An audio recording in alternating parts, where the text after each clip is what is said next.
And now sixth one is open market operations, OMO. Open market operations, OMO. अब OMO क्या होता है? These are the instruments through which RBI sells or purchases government securities from the economy. आपको पता है कल हमने discuss किया था आरबीआई एक फंक्शन परफॉर्म करती है जिसको क्या कहते हैं? जिसको कहते हैं banker to the government. RBI या सेंट्रल बैंक गवर्नमेंट के लिए भी सारी बैंकिंग फंक्शंस परफॉर्म करना है. तो जब भी गवर्नमेंट को अपने फिनेंशियल एसेट्स या नॉर्मल एसेट सिक्योरिटीज बेचने हैं या फिर कुछ एसेट सिक्योरिटीज खरीदने हैं इकोनॉमी में से, तो वो आरबीआई के थ्रू करती है. जैसे कि हम ये सारे, जैसे आपको कभी कोई सिक्योरिटीज़ खरीदनी हो तो आपका बैंकर आपकी हेल्प करता है, ऐसे ही गवर्नमेंट को अगर कुछ सिक्योरिटीज़ खरीदनी है तो उनकी हेल्प कौन करता है? Central bank. गवर्नमेंट को अपनी सिक्योरिटीज़ इकोनॉमी में बेचनी है तो कौन हेल्प करता है? Central bank. तो ये कहाँ से रूट होके आती है? सेंट्रल बैंक से. ठीक है. तो OMO means what? Buying and selling of government securities by the central bank from the economy. Economy में से गवर्नमेंट की सिक्योरिटीज़ को या तो उनके लिए खरीदना या फिर बेचना. ठीक है. अब एक डिस्कस करते हैं कि इनसे क्रेडिट कैसे इन्फ्लुएंस होता है. उससे पहले एक बार हम क्वालिटेटिव इंस्ट्रूमेंट्स भी देख लेते हैं. 3 क्वालिटेटिव इंस्ट्रूमेंट्स हैं. First is margin requirements.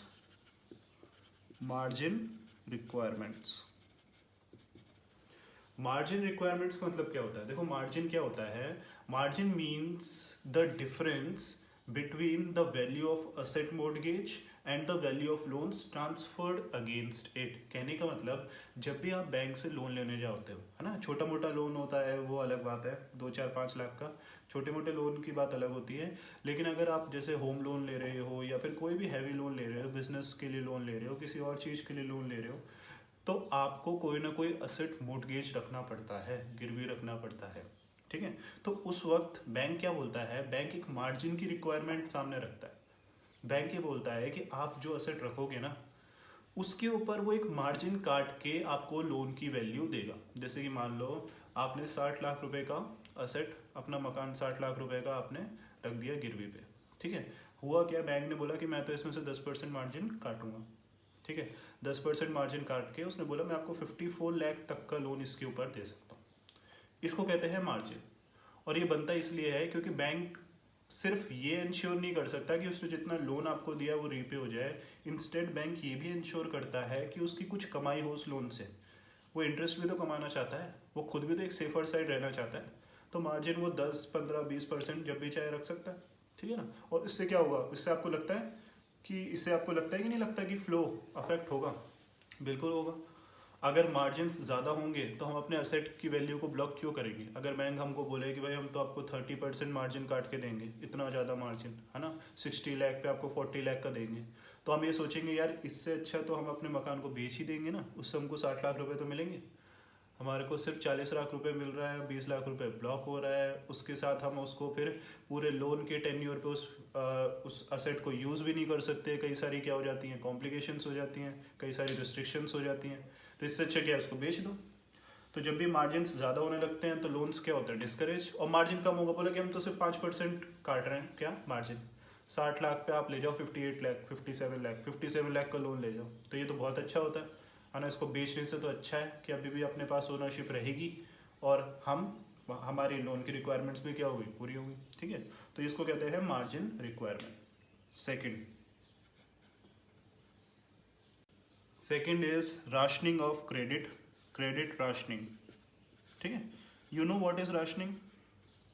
हमने ये 11th में भी पढ़ा है कई बार, मैंने आपको इस टर्म के बारे में बताया. Rationing means what? A selective distribution. Because of a limit of the quantity we are having a selective distribution. कहने का मतलब हम राशनिंग जब करते हैं तो हम एक सिलेक्टिव डिस्ट्रीब्यूशन करते हैं. ऐसे नहीं कि हम सबकी डिमांड पूरी कर. राशनिंग में हमारी कोशिश ये रहती है एक फेयर डिस्ट्रीब्यूशन हो. ऐसा ना हो कि किसी एक के पास ज़्यादातर रिसोर्स पहुंच जाए और दूसरों के पास उसकी कमी हो. तो सिलेक्टिव डिस्ट्रीब्यूशन जो होता है, selective quantitative distribution, that is known as rationing. Now यहाँ पे राशनिंग किसकी होगी? यहाँ पे राशनिंग होगी क्रेडिट की. ठीक है. तो ये भी वो पॉलिसीज होती है जहाँ पे central bank, RBI commercial banks को बोलता है कि अब आपको इकोनॉमी में क्रेडिट कम क्रिएट करना है तो आप राशनिंग करने लग जाओ। जैसे कि अगर मान लो कोई 50 लाख का लोन मांगे तो आपको 42 लाख से ज़्यादा नहीं देना, है ना, अगर उसका असेट भी है तो भी। और अगर मान लो कोई 15 लाख रुपए का लोन माने तो उसको 10-12 लाख से ज़्यादा नहीं देना, ठीक है। 5 लाख तक के लोग 5 लाख तक के लोन आप सैंक्शन कर सकते हो। उससे ऊपर के सभी लोन्स पे क्या करो, राशनिंग करना शुरू करो।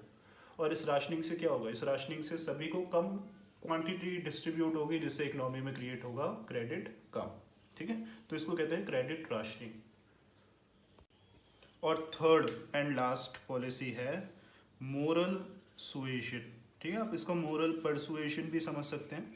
मोरल सुएशन, ठीक है, क्योंकि आरबीआई क्या एक गार्जियन है सभी कमर्शियल बैंक का, तो वो हमेशा उनको सिर्फ रूल्स ओबे करने को नहीं बोलता, पॉलिसीज उनके ऊपर एनफोर्स नहीं करता, वो मोरली भी परसुएट करता है, ठीक है। मोरल परसुएशन में क्या होता है कि वो उनको कई सारी एडवाइसेस देता है। It is an advisory policy, suggestive policy by the central bank for the commercial banks. उनको एडवाइस देता है, उनको सजेशन देता है कि अब उनको आगे फ्यूचर में क्या क्या एक्शंस लेने चाहिए, ठीक है। बाकी सब चीज़ें तो उसने वो कर दी जो कि कमर्शियल बैंक्स बाउंड है ना करने के लिए, वो उनके लिए करने के लिए क्या है, पूरा बाउंड है।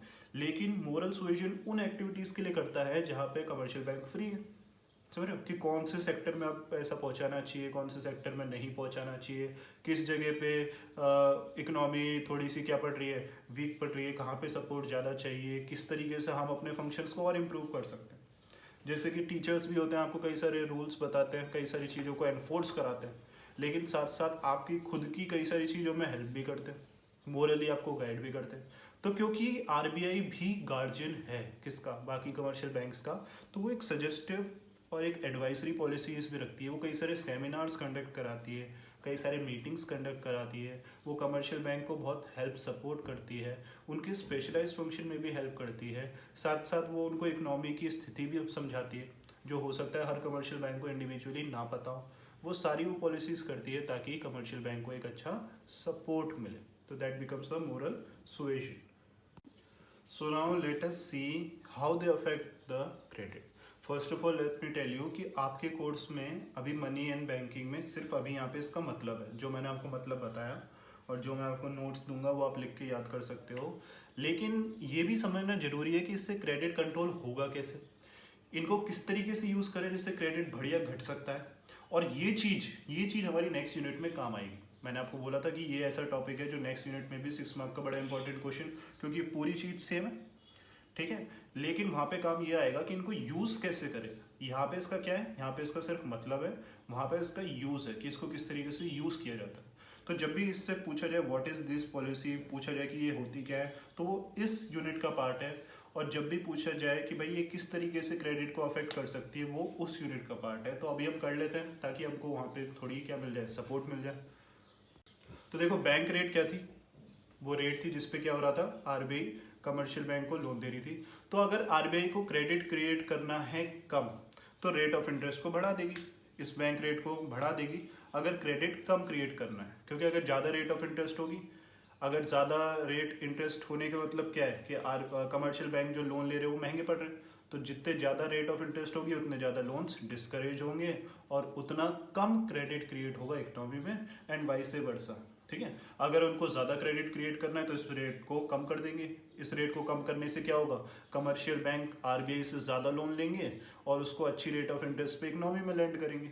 लेकिन अगर ये रेट ही ज़्यादा रही तो इकोनॉमी में लैंड करके बीच में उनको कोई फ़ायदा तो होगा नहीं। तो इसलिए अगर क्रेडिट क्रिएट करना है तो क्या करेंगे, इसको कम, और अगर क्रेडिट डिस्करेज करना है तो इसको बढ़ा दो।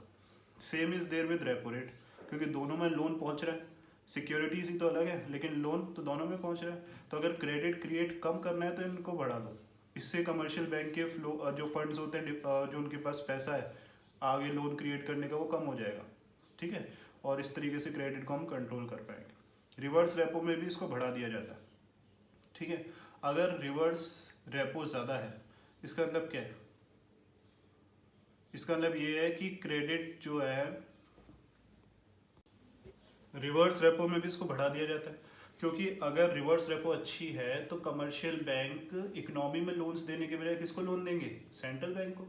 तो उनसे जो इकोनॉमी में क्रेडिट क्रिएट होना है वो हो जाएगा कम।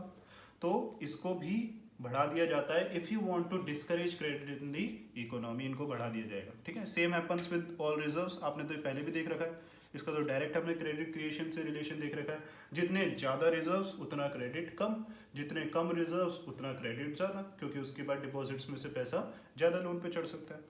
अब यहाँ पे बात आती है इसका क्या होगा। देखो, जब भी क्रेडिट क्रिएट करना है हमको कम, अगर हमको क्रेडिट कम क्रिएट करना है तो लोगों से हम पैसा लेंगे, तो हम क्या करते हैं, लोगों से पैसा लेने के लिए उनको गवर्नमेंट की सिक्योरिटीज बेचने लग जाते हैं, सेलिंग गवर्नमेंट सिक्योरिटीज।